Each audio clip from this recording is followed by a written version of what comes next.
Hello hello everyone. म चाहिँ आज झोलासोला बोकेर कहाँ जाँदैछु भनेर सोच्दै हुनुहुन्छ होला तपाईँहरू सबैजना होइन। झोला देखाउँदै भिडियो गर्दै कहाँ गएको भनेर म चाहिँ गएको क्यान्टिन। अन्त क्यान्टिन जाँदै गर्दा यहाँ चाहिँ पुच्चे डाँडाको भ्यू चाहिँ यहाँ माथिबाट चाहिँ यस्तो देख्छ नि त। अस्ति चाहिँ यहाँ आगो लागेको थियो कि अन्त म चाहिँ यसो भिडियो गर्नु मन लागेर चाहिँ भिडियो गर्दैछु। भिडियो गर्दै अन्त आफ्नो पनि फोटो हेर्दै भिडियो गर्दैछु। यहाँ चाहिँ यति दामी हावा आइरहेको थियो। अन्त म चाहिँ गएँ र यो बाटो हेरेँ, यस्तो मन पऱ्यो क्या मलाई यहाँको नि भिडियो गर्नु जङ्गलको बाटो।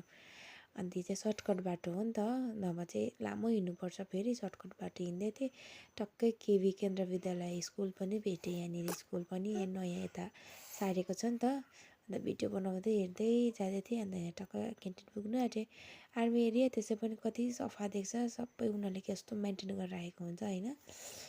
अन्त म चाहिँ यहाँनिर आर्मीलाई सोधेँ, गेटको मान्छे अब आर्मीलाई होइन, उसलाई सोधेँ खुला अब हुनु आँटेको छ, टाइम लाग्छ, अलिकति टाइम छ भनेर पनि म चाहिँ बात मार्दै जाँदै थिएँ। आफ्नो भिडियो हेर्दै आफै बनाउँदै गरम भयो। अब पुगेँ क्यान्टिन भन्दै अब क्यामेरामा हेर्दै बात मारेँ। तर यो चाहिँ मैले भोइस चाहिँ स्किप गरेँ नि त। अन्त हेर्नुहोस् चाहिँ यहाँ के लेखेको रहेछ, स्वस्थ रहो, व्यस्त रहो, मस्त रहो अरे, सदा मुस्कुराते रहो अरे।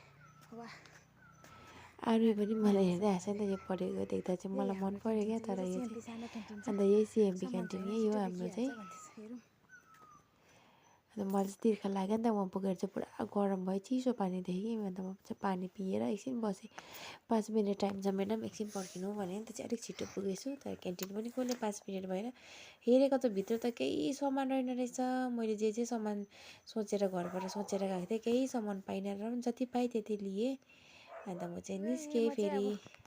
जति पाएँ सामान त्यति लिएर चाहिँ हिँड्दैछु। यहाँ बाँकी भारी भयो यति, अलिअलि सामान निकाल्दै पनि क्यान्टिनको सामान नै थिएन हो, र पनि अब निकालेँ यति त ठिकै छ।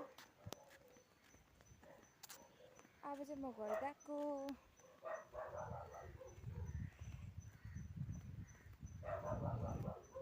सामान लिएर एक्लै हिँड्नु परेको छ।